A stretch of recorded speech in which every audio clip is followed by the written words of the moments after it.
Itinanggi ngayon ni Sara Geronimo ang isyong nagpatango siya ng ilong. Excited din ang singing champion na makatambal ang paborito niyang gwapong aktor sa susunod niyang pelikula. Nagpapatrol, Mar Dumaway.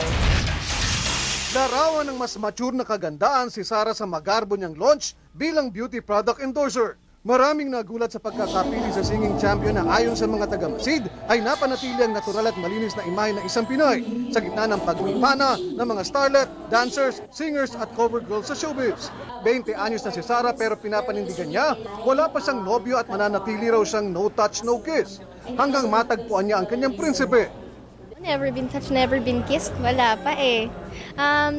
Yan naman po kasi talagang hindi yan minamadali po, di ba? Gusto ko maging very, very special po yan. Talagang forever na. Ako gusto ko pag nagka-boyfriend ako forever na eh. At saka ayokong umiyak. Ayokong masaktan. Nauwi tuloy sa biruan ng isyu ng tambalan nila ni John Lloyd Cruz sa inaabangang proyekto nila sa Star Cinema, kung saan aminadong kinikilig si Sara. Hindi, syempre po, kayo ba naman ang makipaglapitan sa lalaki ng ganyan, di ba? Nang up close na.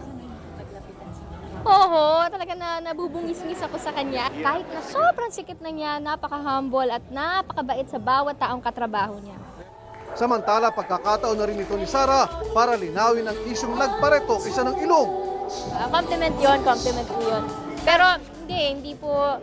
Gugustuhin ko man po na gumanda ang ilong ko, kaya lang makaka-apekto po yun sa boses ko eh. Kahit anong mangyari talaga makaka-affect yun. So wag na lang. Pero hindi ako against sa mga surgery. Ano lang talagang kasi yung mommy ko talagang lagi niya akong sinasabihan na be natural.